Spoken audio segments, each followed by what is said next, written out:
और कितना टाइम दूं तुझे साइंटिस्ट? बस अब तेरा टाइम खत्म। सर बस 15 दिन और दे दीजिए प्लीज प्लीज सर, मैं बहुत करीब हूँ कामयाबी के। अच्छा ठीक है, जा, तुझे दिए और 15 दिन।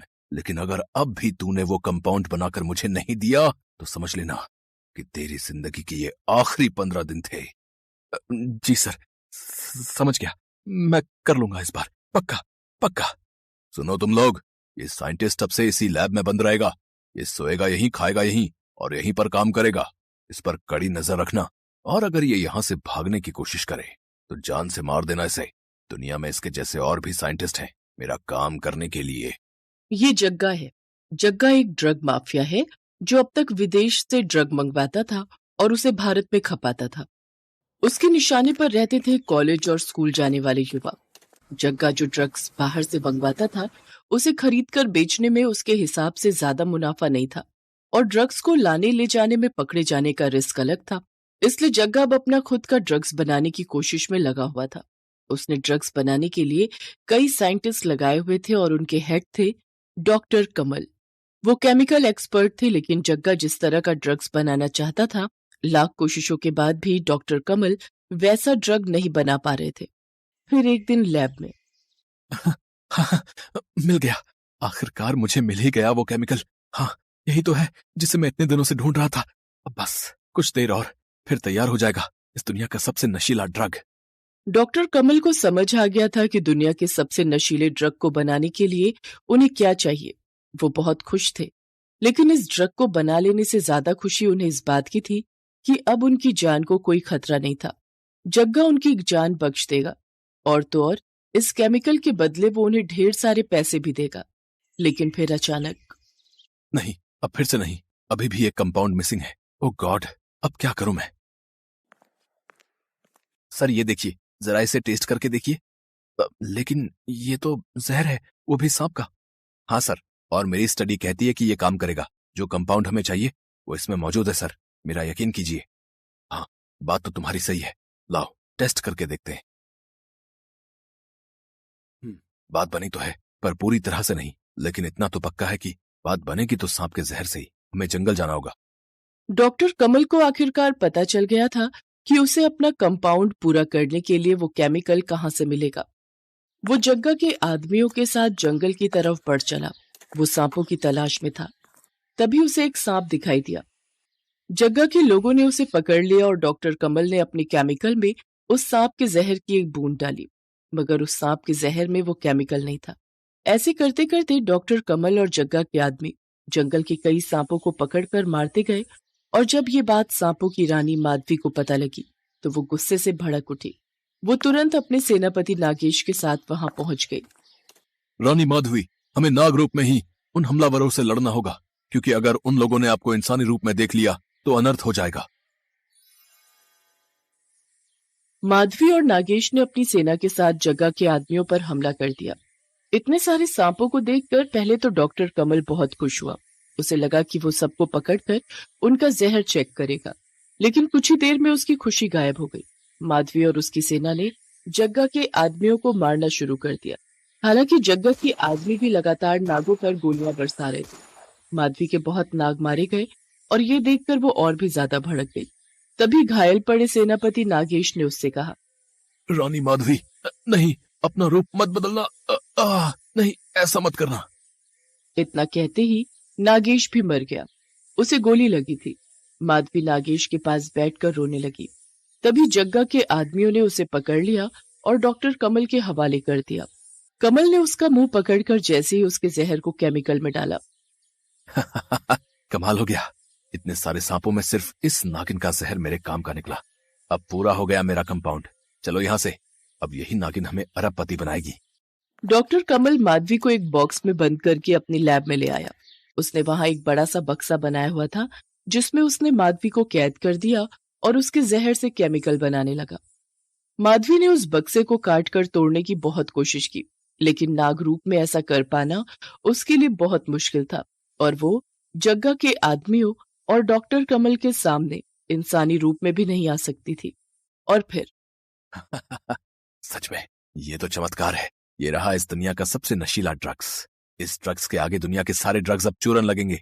अब ये ड्रग्स भारत के हर बच्चे बच्चे तक पहुंचेगा और फिर आएगा पैसा, इतना पैसा कि हम संभाल नहीं पाएंगे। डॉक्टर कमल की बातें सुनकर अब माधवी को सब कुछ समझ में आ गया था। माधवी जान गई थी कि जग्गा और डॉक्टर कमल मिलकर देश की युवा पीढ़ी को बर्बाद करने वाले हैं। उसने मन ही मन में कहा, मेरा जहर मेरे लिए वरदान है, लेकिन मेरे जहर को मैं अभिशाप नहीं बनने दूंगी। मुझे कुछ करना ही होगा। माधवी नागों की रानी होने के साथ साथ एक इच्छाधारी नागिन भी थी। वो जब चाहे इंसानी रूप में आ सकती थी और जब चाहे किसी का भी रूप ले सकती थी। रात में जब डॉक्टर कमल अपने कमरे में सोने चला गया, तभी माधवी ने उसका रूप लिया और बक्से को जोर जोर से पीटने लगी। और फिर, अरे सर, आप इस बक्से के अंदर कैसे पहुंच गए? डॉक्टर कमल के जूनियर ने फौरन वो बक्सा खोल दिया। उसे क्या पता था कि असल में वो साइंटिस्ट कमल नहीं बल्कि माधवी थी। बक्से से बाहर आते ही माधवी ने सबसे पहले डॉक्टर कमल के जूनियर को मार दिया। अब माधवी उस लैब में अकेली थी। उसने तैयार हो चुके ड्रग्स को चखा। हे भगवान, ये तो वाकई बहुत खतरनाक लग रहा है। अगर आम इंसान इसे चखेगा तो वो इस नशे से कभी बाहर ही नहीं आ पाएगा। कोई बात नहीं साइंटिस्ट, बहुत कर लिए तूने अपने एक्सपेरिमेंट, अब तू देखेगा इस साइंटिस्ट नागिन का कमाल। माधवी ने उस ड्रग्स के साथ कुछ और केमिकल मिला दिए और फिर थोड़ी देर बाद वो मरे हुए जूनियर साइंटिस्ट का रूप लेकर डॉक्टर कमल के कमरे में पहुंची। तुम यहाँ क्या कर रहे हो? तुम्हें तो लैब में होना चाहिए ना। इसके बाद माधवी अपने असली रूप में आ गई और उसने कमल को उठाकर जमीन पर पटक दिया। कौन हो तुम और मुझे क्यों मार रही हो? मैंने क्या बिगाड़ा है तुम्हारा? मैं वही नागिन हूँ जिसे तुम जंगल से पकड़ कर लाए थे। एक इच्छाधारी नागिन, नागरानी माधवी हूं मैं। मेरे नागों को मारने के बाद अब तू देश की युवा पीढ़ी को बर्बाद करने चला था। अब तू मरेगा और वो भी उसी जहर से जिसके लिए तूने ये सब किया। इतना कहते ही माधवी ने कमल के हाथ पर जोर से काट लिया और अगले 5 मिनट के अंदर कमल तड़प तड़प कर मर गया। माधवी ने डॉक्टर कमल और उसके जूनियर की लाश छुपा दी और खुद डॉक्टर कमल का रूप लेकर आराम से सो गई। फिर अगली सुबह, कहाँ है वो ड्रग? जल्दी दिखा साइंटिस्ट। फोन पर तो बहुत उछल रहा था, अब कहाँ गई तेरी तेजी? ये रहा सर, लीजिए, आप खुद ही चक्कर देख लीजिए। हाँ, ला, लेकिन 1 मिनट रुक जरा। साइंटिस्ट, इससे पहले तू चखेगा, वो भी मेरे सामने। अरे नहीं सर, ये कैसी बातें कर रहे हैं आप? मैं ड्रग्स नहीं लेता, आप ही चखिए इसे। अच्छा, तेरी इतनी हिम्मत कि जग्गा को मना करे? इतना कहकर जग्गा ने कमल के माथे पर अपनी गन तान दी। माधवी, जो कि इस वक्त डॉक्टर कमल के रूप में थी, उसने फौरन वो ड्रग्स चखा। क्योंकि वो ड्रग्स उसके ही जहर से बना था तो उसे कोई फर्क नहीं पड़ा, लेकिन फिर भी वो नशे में होने की एक्टिंग करने लगी। और फिर कमाल हो गया, ये जिंदा है और इसे नशा भी चढ़ रहा है, वो भी ठीक वैसे जैसे मैंने सोचा था। ला साइंटिस्ट, अब मुझे दिखा। और सुनो, तुम सब भी इसे चखो, मुझे सब पर इसका असर देखना है। जग्गा और उसके साथियों ने जैसे ही वो ड्रग्स चखा, कुछ ही देर में सबके मुंह से झाग आने लगा और कुछ ही पलों में वो सब के सब मर गए। इसके बाद माधवी अपने असली रूप में आई और फिर उसने पूरी लैब को आग लगा दी। जलती हुई लैब को देखकर उसकी आंखों में खुशी के आंसू थे, जिनमें कहीं न कहीं उसके नागों की मौत का अफसोस भी शामिल था।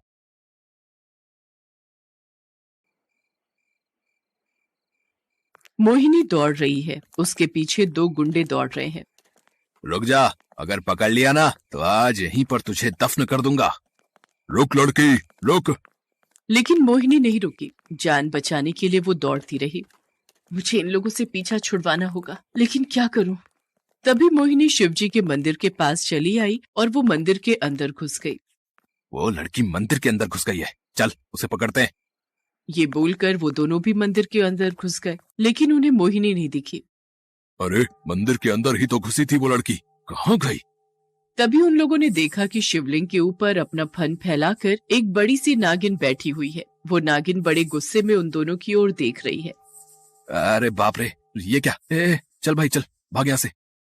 लेकिन उन दोनों को भागने का मौका नहीं मिला। उस नागिन ने दोनों को डस लिया और दोनों का देहांत हो गया। और उसके बाद वो नागिन मोहिनी में बदल गई। मुझे मारोगे तुम लोग? जैसी करनी वैसी भरनी। और फिर मोहिनी ने शिवलिंग के सामने प्रणाम किया। प्रणाम महादेव, आप ही की वजह से आज मैं जिंदा हूँ। मोहिनी घर लौट गई गांव के सेठ चंदनलाल मंदिर में आए और दोनों गुंडों की डेड बॉडी देखी। छी, ये लोग तो किसी काम के नहीं है। अब जो करना है मुझे अपने हाथों से करना होगा। ये मंदिर चंदनलाल का ही बनाया हुआ है और मोहिनी इसी गांव की लड़की है। मोहिनी शिवजी की बहुत बड़ी भक्त है और साथ ही साथ वो एक इच्छाधारी नागिन भी है जिसके बारे में गांव में कोई नहीं जानता। असल में मोहिनी पिछले जन्म में शिवजी के एक मंदिर में प्रसाद बनाने का काम करती थी। उसका नाम था तुलसी। तुलसी दिन रात उसी मंदिर में पड़ी रहती थी और मंदिर की देखभाल करती थी, इसीलिए सभी उससे प्यार करते थे। तुलसी, तुम इस मंदिर की देखभाल करती हो, इसीलिए ये मंदिर इतना साफ सुथरा रहता है। तुम बहुत पुण्य कमा रही हो बेटी। ये सुनकर तुलसी ने हंसकर कहा, पुण्य के बारे में नहीं जानती पुजारी जी, लेकिन ये जानती हूँ कि इस काम को करते हुए मुझे शांति का एहसास होता है, जैसे कि मुझे मोक्ष मिल गया हो। मैं इसीलिए ये करती हूँ। बहुत अच्छा बेटी, बहुत अच्छा। देखना, तुम्हें शिवजी की कृपा जरूर प्राप्त होगी। मैं तो दिन रात बस यही प्रार्थना करती हूँ कि मैं शिवजी के किसी काम आ सकूं। मेरा जीवन धन्य हो जाएगा। तुलसी ने अपना पूरा जीवन भगवान शंकर को समर्पित कर दिया था। वो इसी खुशी में थी। हे महादेव, आपकी कृपा के बिना ये जीवन तुच्छ है। मुझे आशीर्वाद दीजिए महादेव, ताकि मैं आपके किसी काम आ सकूं। शायद तुलसी की भक्ति से भगवान शंकर भी खुश थे। वो हर सुबह मंदिर साफ करती थी। अगले दिन सुबह उसने मंदिर साफ करना शुरू किया। मंदिर के पास बहुत बड़ी बड़ी झाड़ियां हो रखी थी। तुलसी ने वो साफ करना शुरू किया और तभी झाड़ियों के अंदर से एक सांप निकला और तुलसी को काट लिया। आह! तुलसी नीचे गिर गई और उसकी आंखों के सामने अंधेरा छा गया। उसकी आंख जब खुली तो वो ताज्जुब में रह गई। उसने देखा कि वो कैलाश पर्वत में खड़ी है और उसके सामने स्वयं महादेव बैठे हुए हैं। महादेव, आप? ये बोलकर तुलसी ने महादेव को प्रणाम किया। शिवजी ने कहा, तुलसी, तुम मन से मेरे किसी काम आना चाहती हो, इसीलिए मैं तुम्हें एक काम देना चाहता हूँ। इसीलिए मैंने तुम्हें ऊपर बुला लिया। बोलो, करोगी? आप बस आदेश दीजिए प्रभु, आपके लिए मैं कुछ भी करने के लिए तैयार हूँ। तुमसे मुझे यही उम्मीद थी। सुनो, मैं तुमको एक इच्छाधारी नागिन के रूप में धरती पर भेजूंगा। उसके बाद तुमको समय समय पर मेरा आदेश मिलता रहेगा। ठीक है प्रभु। शिवजी ने मोहिनी को सरला नाम की एक औरत के पेट में भेज दिया। सरला गांव में चंदनलाल के घर काम करती थी। चंदनलाल हर रोज सरला के ऊपर अत्याचार करता था। इसी बात से सरला परेशान रहती थी। गर्भवती होने के कुछ ही दिनों बाद सरला का पति एक एक्सीडेंट में मारा गया और उसके कुछ महीने बाद सरला ने तुलसी के नए अवतार मोहिनी को जन्म दिया। मोहिनी बड़ी होने लगी। वो 2 साल की हो गई। तब एक दिन घर में एक सांप घुस आया। सरला डर गई। अरे ये क्या? ये तो जहरीला सांप है।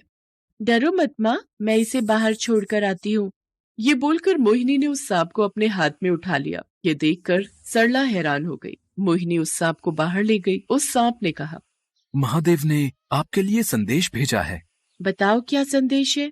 आप इच्छाधारी नागिन हो। इस बारे में समय से पहले किसी को कानो कान खबर नहीं होनी चाहिए। ठीक है। और इस गांव में एक आदमी रहता है, उसका नाम चंदनलाल है। हाँ, मैं उसे पहचानती हूँ। मेरी माँ उसके घर में काम करती है। आपको उस पर नजर रखनी है। वो बदमाश है, शिव भक्त होने का ढोंग करता है और पीठ पीछे बुरे काम करता है। ठीक है, वही होगा। उस दिन सरला चंदनलाल के घर काम करने गई और उसके हाथ से एक फूलदानी नीचे गिरकर टूट गया। उसी वजह से चंदनलाल ने उसे मारना शुरू किया। सरला के सिर पर चोट लग गई और सर से बहुत ज्यादा खून निकलने लगा। चंदनलाल उसे अस्पताल भी नहीं लेकर गया और वहीं पर सरला का देहांत हो गया। गंदे नाली के कीड़े, अब इसे नदी में फेंकना पड़ेगा। उसने अपने पालतू गुंडों से सरला की लाश को नदी में फेंकवा दिया। मोहिनी को जब ये सब पता चला तब वो बहुत रोई और उसने अपने आप से एक वादा किया, मैं इसका बदला लूंगी। शिवजी ने इसी आदमी पर नजर रखने के लिए कहा है। सही समय आने पर मैं इसे खत्म कर दूंगी। इसके बाद से मोहिनी अकेले ही जीने लगी और चुपके से चंदनलाल पर नजर रखने लगी। चंदनलाल कब कहाँ जाता है, क्या करता है, मोहिनी ने सब कुछ देख लिया। ऐसे ही 16 साल बीत गए। मोहिनी जवान हो गई। एक दिन चंदनलाल ने अपने गुंडों की मदद से सरकारी खजाने से बहुत सारे सोने के जेवर लूट लिए। ये आज तक की मेरी सबसे बड़ी चोरी है। लेकिन इतना सारा सोना छुपाएंगे कहाँ? घर में पुलिस की रेड पड़ी तो सब कुछ खत्म हो जाएगा। उसकी चिंता तू क्यों कर रहा है? मैंने सब कुछ सोच के रखा है। इसी गांव में मैं एक शिवजी का मंदिर बनवाऊंगा और उसी के नीचे मैं इन चीजों को छुपा कर रखूंगा। मंदिर के नीचे खोदने की किसी की हिम्मत नहीं होगी। मंदिर का काम शुरू हुआ और चंदनलाल ने सारा सोना मंदिर के नीचे दफन कर दिया। लेकिन वो करते हुए चंदनलाल ने मोहिनी को देख लिया। मोहिनी सब कुछ छुप कर देख रही थी। अरे वो लड़की, पकड़ो उसे। दोनों गुंडे मोहिनी के पीछे दौड़ने लगे, लेकिन मोहिनी अपने नागिन रूप में आकर एक झाड़ी के पीछे छुप गई। वो दोनों मोहिनी को ढूंढ नहीं पाए और चंदनलाल के पास लौट गए। नहीं नहीं, उस लड़की को खत्म करना ही होगा। वो इसी गांव की है। उसे ढूंढ के निकालो और खत्म कर दो। जी मालिक। मोहिनी घर नहीं लौटी। वो नागिन के रूप में जंगल में ही रहने लगी। उधर मंदिर बनकर तैयार हो गया। पूजा पाठ भी शुरू हो गया। एक दिन मोहिनी को किसी कारण से घर लौटना था। वो घर की ओर जा रही थी। इतने में वो दोनों गुंडे उसके पीछे पड़ गए। मोहिनी मंदिर के अंदर घुस गई और नागिन के रूप में शिवलिंग के ऊपर बैठ गई और फिर उसने दोनों को मार दिया। चंदनलाल खुद मोहिनी को मारने के लिए तैयार होने लगा। उधर रात को एक सांप मोहिनी के पास आया। बताओ क्या संदेश लाए हो? उसे अब खत्म करना होगा ताकि वो सारा सोना इस गांव के शिव भक्त लोगों के काम आ सके। ये काम तुम्हें ही करना होगा। मोहिनी तो इसी पल का इंतजार कर रही थी। अगले दिन सोमवार था। सोमवार को मंदिर में बड़े धूमधाम से शिवजी की पूजा की जाती थी। चंदनलाल भी वहां रहता था, इसीलिए अगले ही दिन मोहिनी शाम को मंदिर चली गई। चंदनलाल पूजा कर रहा था। बंद करो ये ढोंग। अरे तुम मरने के लिए खुद चली आई। वो तो अभी पता चल जाएगा। चंदनलाल ने मोहिनी पर अटैक किया, लेकिन मोहिनी अपने नागिन अवतार में चली आई। ये देखकर सभी के होश उड़ गए और फिर मोहिनी ने चंदनलाल को अच्छे से जकड़ लिया ताकि वो हिल ना सके। आसपास के लोग गुस्सा हो गए। अरे तुम इसे क्यों मार रही हो? हाँ, इन्होंने ही तो ये मंदिर बनाया है, छोड़ दो इन्हें।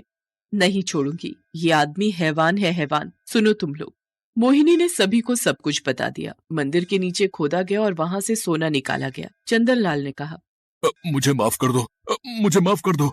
नहीं नहीं, इसे मार डालो, मार डालो। मोहिनी ने चंदनलाल को डस लिया। उसका देहांत हो गया। इस तरह एक शिव भक्त नागिन ने शिवजी का आदेश मानते हुए एक पापी को मार डाला। सोना बेचकर गांव में अस्पताल बनाया गया। मोहिनी उसके बाद से उस मंदिर में ही शिवलिंग के आसपास रहने लगी। गांव वाले उसकी भी पूजा करने लगे। वो चारों तरफ शिव भक्त नागिन के नाम से मशहूर हो गई।